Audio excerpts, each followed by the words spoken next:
That's question number one. And according to your vision, about when can we have a drug in the market?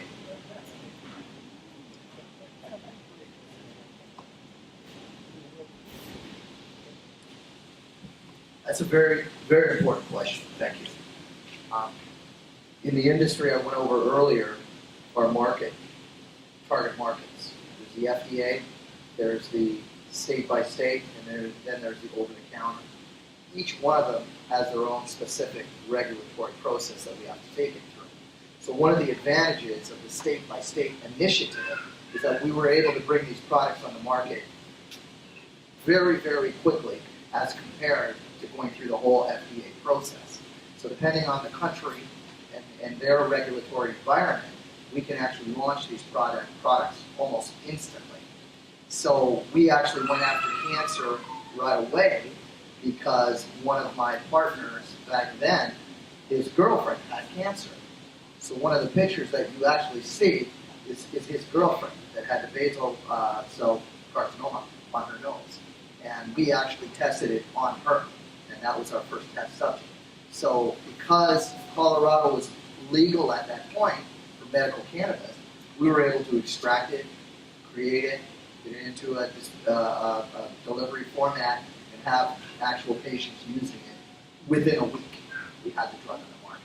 So we had real-world observational studies without going through the whole regulatory environment the federal government requires you to do. So depending on your jurisdiction and such, that's what we go in and we discuss it with the actual leaders of the country and discuss what are the best ways for their country to actually get the products on the market instantly. Okay, so we're going to go with some comment, two more, and then I'm going to ask something.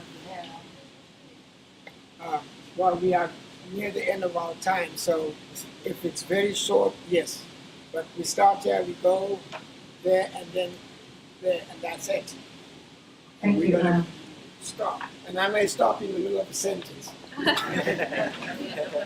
Thank you. Just want to make a very short comment based on my previous experience as a pharmacist working in the policy making level.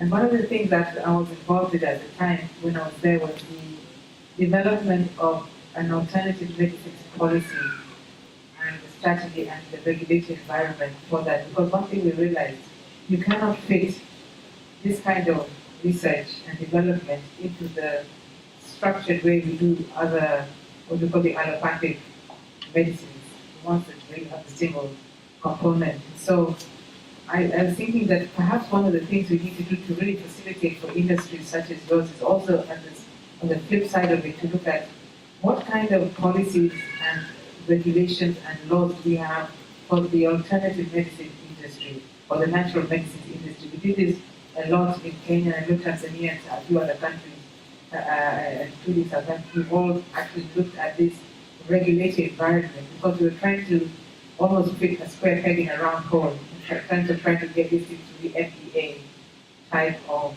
regulatory system. It just wasn't working well. So I think one of the things that we might take away from this summit is to see if we could partner with the WHO Traditional Medicines Department. They've done a lot of what we try and encourage countries like ours to put proper policies and other legislative frameworks in place to facilitate R&D for alternative medicine. So maybe that's something that this summit group can look at and contact.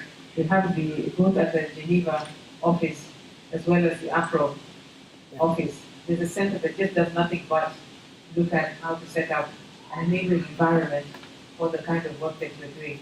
I'd be happy to help if that is of use, so that when you come in, you're not sort of walking into, a messy situation, but you're all walking into an area where it's been properly regulated. Everybody understands what it is you're trying to do with this kind of medicine, as opposed to the ones that we used to from the pharmaceutical industry. Thank you. It's a great comment. Very, very good comment. One of the things that we found was when we went to Namibia and we visited their forensics compound, we'll call it. It had policemen, gates, and everything, and it was a compound. Went through their security and such, met with their forensic leaders, as a part of our whole discussion, we were explaining to them, goes to show you how much the Western world can learn from Africa, rather than having us coming there trying to impose our good ideas and our practices. We need to be learning from this continent. Because what happened is during our course of conversation discussing cannabinoids, we didn't know how much they knew. So we're here talking about it. Well, the gentleman immediately began to school us just on exactly how much they do know. They have a library already set up, similar to what you're talking about, for all the indigenous plants of the continent and the country. They have cannabinoids, they have this one, they have that one, they have a cannabis plant. They have all these different plants, and they've been doing some research on these plants already. So a lot of what you're talking about is already there. And then again, it comes to all the countries working together as one information and putting together one information, repository, so that everybody has access to that information. And because we've brought on Julia Royal, she's actually leading the charge as far as our information access availability is concerned. So we're working with you on that already. So we're more than happy to work with you closely. Sure. Thank We're you. going to have 2 more questions, and then I'm going to ask Will to make the closing remarks. Huh? Take 4 questions at a time.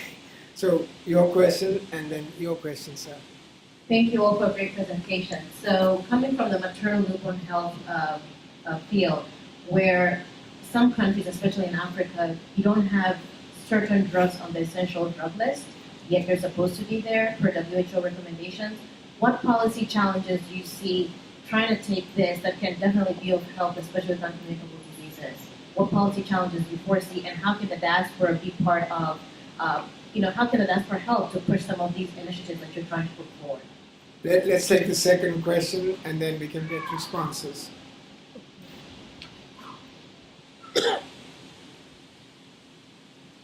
you. I wanted to comment on the availability of the products in Africa or wherever it is, plant form that can be used for the development of medicine.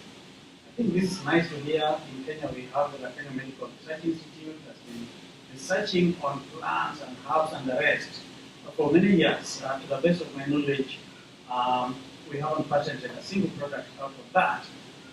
One has to understand that whatever it is we need to identify the actual active molecule, if we are hoping that we just chew it around like animals do, that is probably not going to be useful.